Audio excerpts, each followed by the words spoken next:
our situation is that I have originally the charge or the nucleus at the center and electron cloud around it. The electron cloud is uniformly immersed, okay, and has the radius of r. So, it is like a shell of uniform charge density, okay. And then I have this nucleus q under no applied external field, there is nothing happening here. However, when the external field is applied, the charge has moved a small distance z, okay, forming now a dipole, okay. Now, I want to find out what are the forces acting on this charge, okay. There will be one force because of the external electric field. So, this is the external electric field that I have applied. So, there is one force that is external electric field, okay, and that is called that as Fe, and then there is a restoring force acting to balance out this movement, okay, because of the electron cloud, okay. And if you equate the two, you will get some equilibrium value, and that can be used to relate the polarizability to electric field, okay. Let us also consider the direction of electric field to be along z axis, okay. How do I find the force Fe? Well, force Fe is very simple. Force Fe is given by the charge at that particular point times the applied electric field. Remember, this is in fact the definition of electric field, right. So, you can think of the charge plus q as, or the nucleus as some sort of a test charge for the external electric field, and see how much force is gained or how much force is now exerted upon that nucleus, and that value will be q times E, okay. This is the external force. What about the restoring force? Now here is where we are going to use our knowledge or our expertise in Gauss's law and try to figure out what is the force on that charge. So, momentarily imagine that there is no charge q, okay. The radius of this red color sphere, okay, or sorry, red color sphere is z, although it is not looking exactly like a sphere, but please forgive that one. So, now I have this force and that I need to calculate at a point z. How do I calculate the force? I can first find out the field, and from the field I can multiply that by a value of q, right. So, momentarily remove the nucleus and calculate the field at this point, and then multiply the field by the force by the charge, you are going to get the restoring force. Now, another thing that you will notice is that because the field is given by the electron cloud, the field lines are all directed inward, correct. The field lines are all directed inward on this sphere, okay. So, consider a sphere of radius z, okay. On that sphere, if you look at the electric fields, those electric fields will all be directed along the radial direction.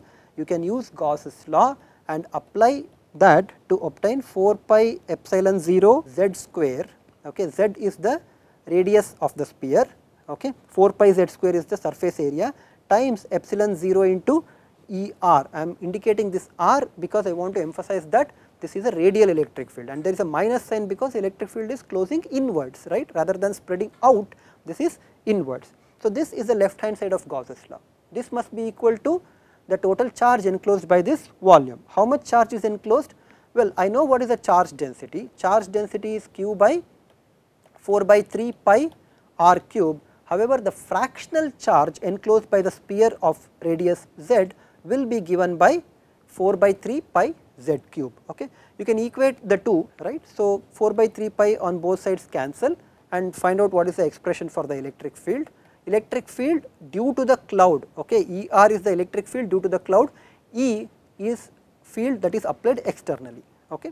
So, ER is given by minus q divided by 4 pi epsilon, there is an r cube here, z square you can bring it down to the denominator, z cube is there in the numerator. So, that z square will cancel and you get minus qz by 4 pi epsilon 0 r cube. Now, just now we have talked about dipole, and this is looking like a dipole thing, right, because if you look at this qz, you can see that this should correspond to a situation where I have a positive charge q and a negative charge minus q, and the separation between the two is z, okay. Forget the minus sign is only indicating the direction of the electric field, okay.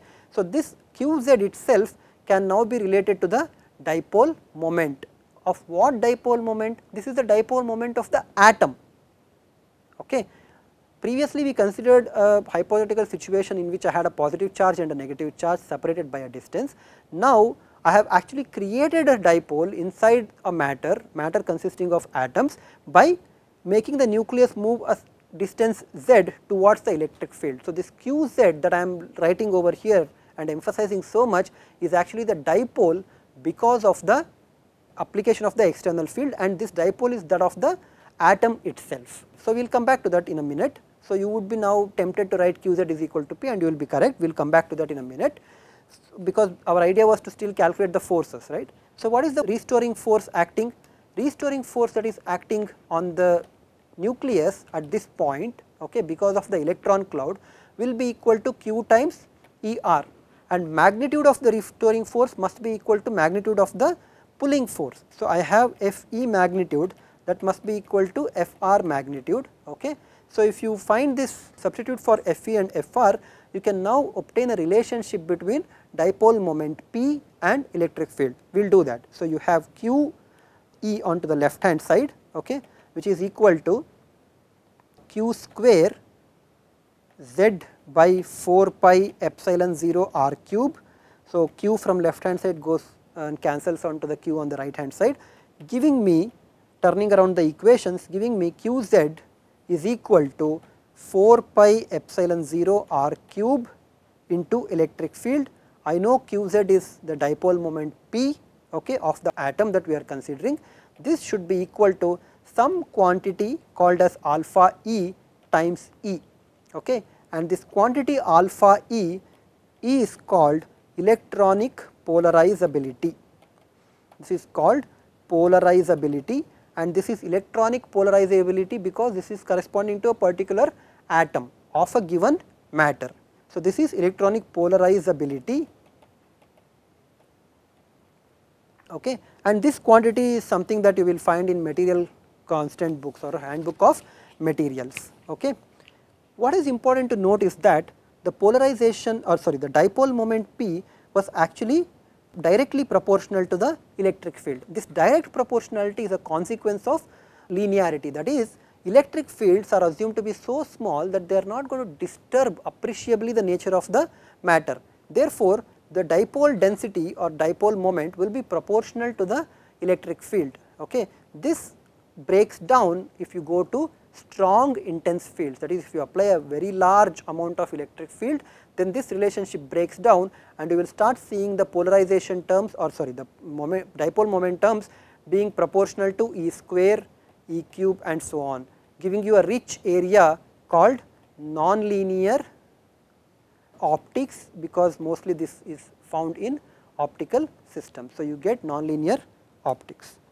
Okay, we are of course not going to discuss that one. For us, P is equal to some constant times E will suit everything. In addition to electronic polarization, there is something called as ionic polarizability, okay. Ionic polarizability tells you how easy it is to polarize an ion. What do we mean by polarize an ion? That is, create a dipole, okay. Polarization is the process of creation of dipoles by applying appropriate electric fields, okay, creation of dipoles by applying fields. Now there is another type of polarization or polarizability that comes up very often, and this is called as Oriental polarizability, okay. Oriental by its word tells you that this has got something to do with directions, and you are right, okay. To discuss Oriental polarization, let us look at first the concept of a torque, okay. What is torque? Imagine a point O, okay, which is an R, and then you imagine a rope that you have tied to this origin O, and then you are applying a force F, okay, let us say in this particular direction.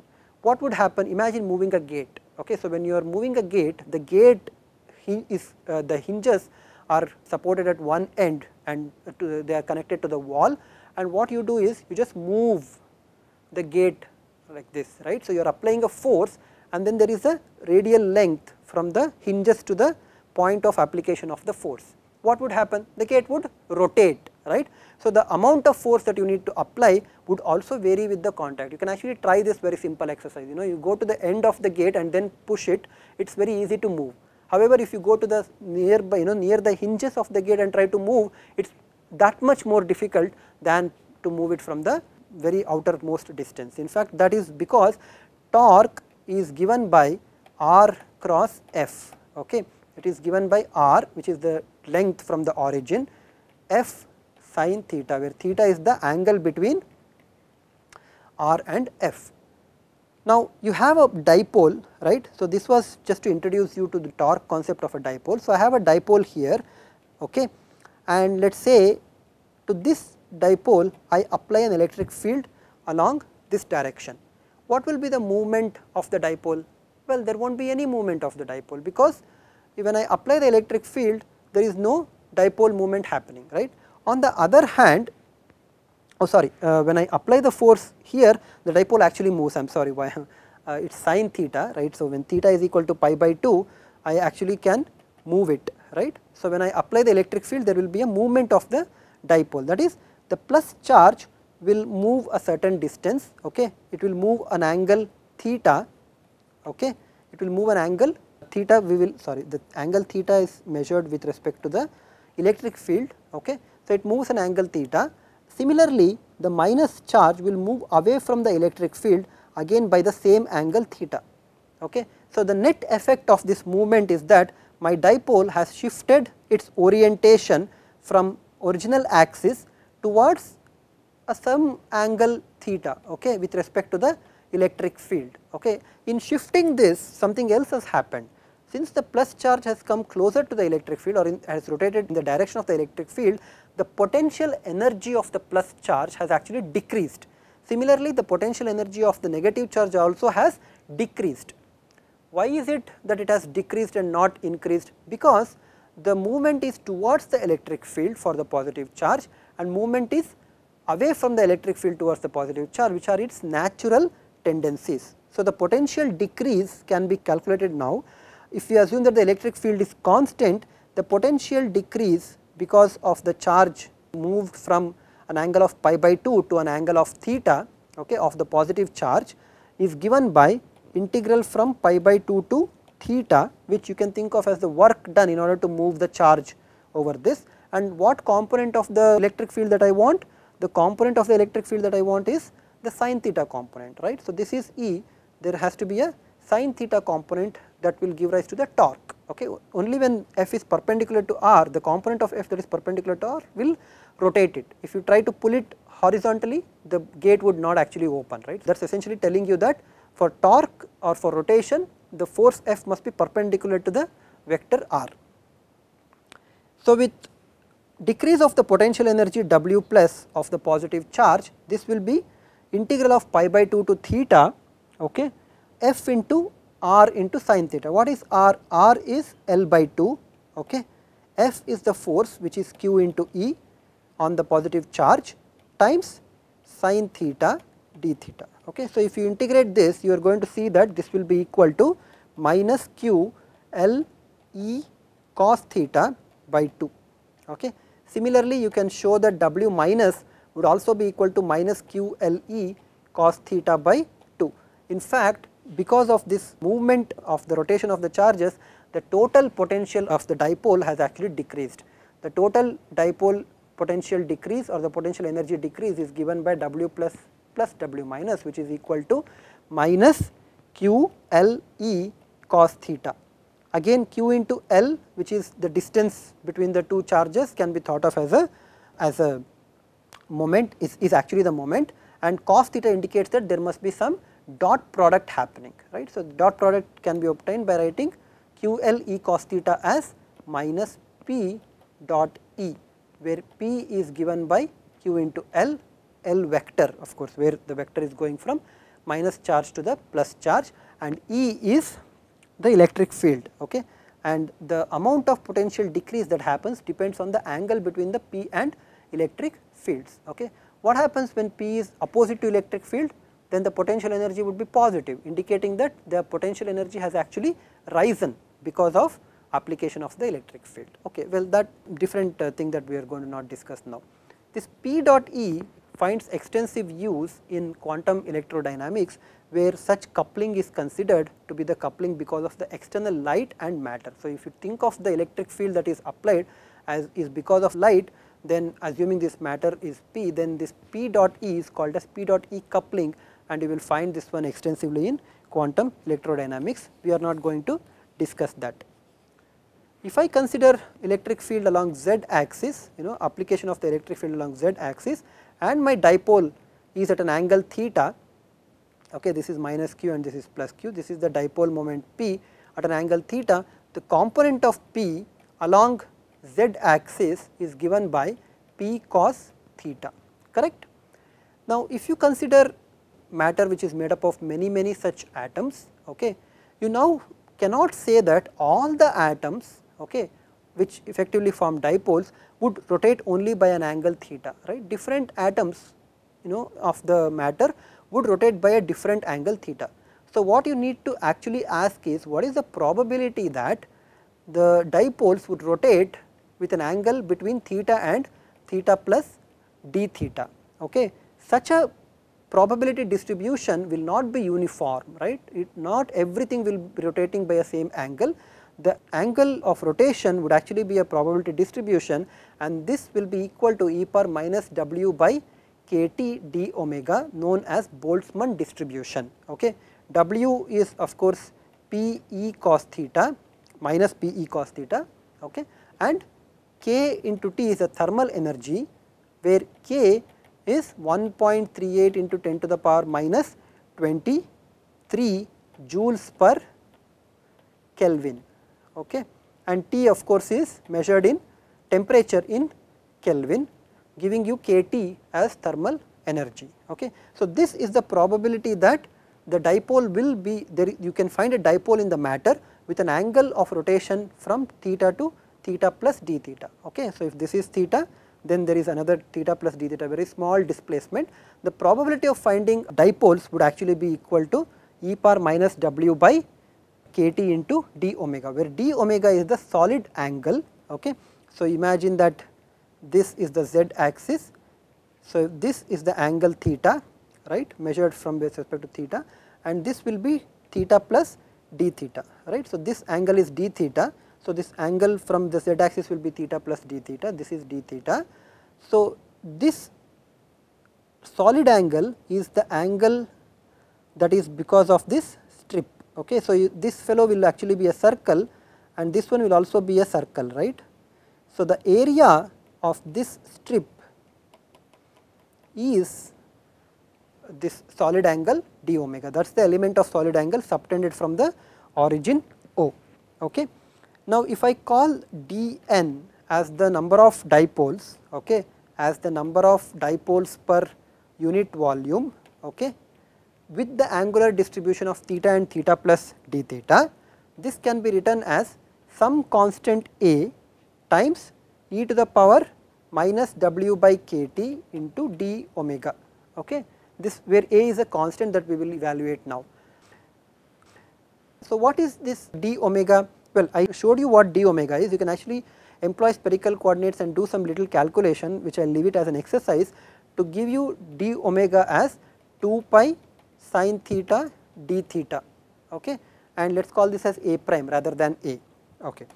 So, substituting that, you get dn as A prime 2 pi e to the power P e cos theta. Why P e cos theta? Because W is minus P e cos theta, right. So, divided by kt times d omega is 2 pi here sin theta d theta. I can combine this 2 pi into A prime as some constant A, okay. And how do I obtain A? I know that I am considering matter, there will be a certain total number of molecules or total number of dipoles that would be present, right. The total number of dipoles would be obtained by simply integrating this dn, right. So, if you do that, you are going to get the total number of dipoles in the matter that I am considering. So, you carry out the integration, left hand side was integral over dn, right hand side will be integral of theta from 0 to pi. So, integrate that one, you are going to get the value of A. So, A is a constant that can come out, and integral from 0 to pi e to the power P e cos theta divided by kt sin theta d theta. Okay. So, this is the value of A, I mean this is the equation that gives you value of A. A is given by n by integral 0 to pi e power p e cos theta by k t into sin theta d theta. We do not really have to evaluate this one, this is some sort of a total number, this A is just simply giving you the normalization factor. Okay. Now, let us introduce another quantity. Okay. Here is where a little bit of confusion can result, I will explain as much as possible over here what we are doing. Let us call this dP as the number of dipole moments per unit volume. Okay. dN was the number of dipoles per unit volume, dP is the number of dipole moments per unit volume. Okay. And how are these two related? Obviously, you can relate this as the number of dipoles per unit volume dN times the dipole moment itself, right. What is the dipole moment? Dipole moment itself is p cos theta. Why p cos theta? Because this is the component of the dipole along the z axis for an angular distribution of theta. Okay. This is the dipole moment, okay, and this left hand side, this dN is actually number of dipoles per unit volume, giving you this fellow which is number of dipole moments per unit volume. So, this is some sort of a dipole moment volume density, correct. So, this is some sort of a dipole moment volume density, and if you want to obtain what is the total number of dipoles, you simply need to integrate, sorry, this p has to be small, right. So, to integrate this p over the corresponding volume, right. So, if you do that one, you are going to get the dipole moment. Okay. So, what is dP? dP is dN into p cos theta. I just found out what is dN. So, I will substitute for dN in this equation. Okay. So, when I substitute for dN in this equation, I get dP, the dipole moment per volume. The only difference I am able to show here is that this is capital P, and I am hoping that you will not get this one by a small p that I have written here. So, do not get confused, this is a small p, this is the capital P. Unfortunately, this is the normal usage that is there in the literature. It is confusing, I understand, but there is nothing else that I can do. If I use a different notation, you cannot go back to the textbooks and read it, or literature and read this one. So, please bear with a little bit of confusion over here. This is small, okay, and this is capital P. Small p stands for dipole moment, capital P stands for polarization or dipole moment volume density. So, dP is equal to dN into p cos theta. dN we have already written, which is e power p e cos theta divided by kt, okay, sin theta d theta, and there was a constant A here. So, constant A has been evaluated, constant A is n 0 to pi, right, e to the power p e cos theta divided by kt sin theta d theta, multiplied this to p cos theta, and to obtain the total polarization P, you need to integrate this one over theta, right. So, you are going to get n small p integral from 0 to pi e to the power p e cos theta by kt sin theta cos theta d theta divided by integral 0 to pi e to the power p e cos theta by kt sin theta d theta. Okay. Now, you do not have to evaluate all these integrals, because this is well documented in literature under a name called Langevin function. Okay. In fact, this can be written as NP L of A, okay, and this L of A is called Langevin function. Okay. This L of A is called Langevin function, and what is this function? You can actually obtain that by going back to this polarization integral and substituting x equals cos theta, okay, so that your dx will become minus sin theta d theta, and appropriate integral changes can be done, and then also defining Pe by kt as A, okay, that is the ratio of dipole moment times the electric field, which is some sort of a force because of the external electric field, divided by the thermal energy. Okay. So, you can actually substitute this to write down this integral as minus 1 to 1 e to the power A x x dx divided by integral from -1 to 1 e power ax dx. Okay, this is called the Langevin function. Let us quickly sketch this Langevin function. Okay. So, if we sketch the Langevin function as a function of a, you will see that for small values of a, this will actually be equal to a by 3. However, as a starts to increase, this will curve like this and it will asymptotically approach 1. Okay. That is, for large values of a, the value of L of a can be made equal to 1, or it will be equal to 1. Okay. For small values of a, this is equal to a by 3. So, for small values p, the polarization density will be equal to a by 3, and a I know is Pe by kT. Okay. There was n into p earlier. So, this becomes p square by kT n electric field. Now, I want to find out what is the polarization per molecule or per dipole, that would be p by n. Okay. This will be equal to p square by kT into electric field. Okay. Sorry, there is a 3 here because this is a by 3, right. So, this is a by 3. So, this becomes p square by 3 kT into electric field. Okay. This quantity is called the Oriental Polarization. Okay. This is alpha oriental that we were looking at. This alpha orientation or the orientational polarizability is actually inversely proportional to T. Okay. As T increases, the alpha orientation actually decreases, and remember what alpha orientation was?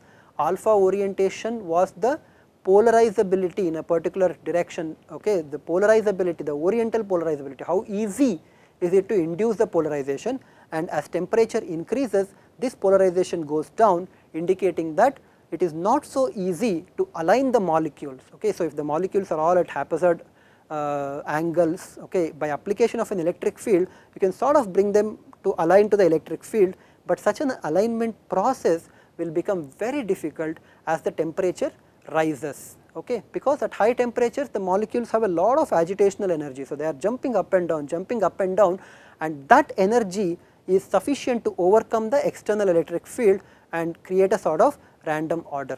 All this happens at a temperature greater than what is called as a Curie temperature. So, at a critical temperature after Tc, it is simply difficult to align all the molecules. Okay. So, this Curie temperature is very important. There are certain dielectrics in which when you apply an electric field, okay, and take out the electric field, the dipoles will not actually go away. Those are called as ferroelectric materials. There are also materials which have some permanent dipoles already present. Those are called as polar dipoles. Okay. Non-polar dielectrics are those that do not have an inbuilt electric field. Okay. So, if you apply an electric field, there will be dipole induced, but dipoles will go back when there is no electric field. Polars have permanent dipoles.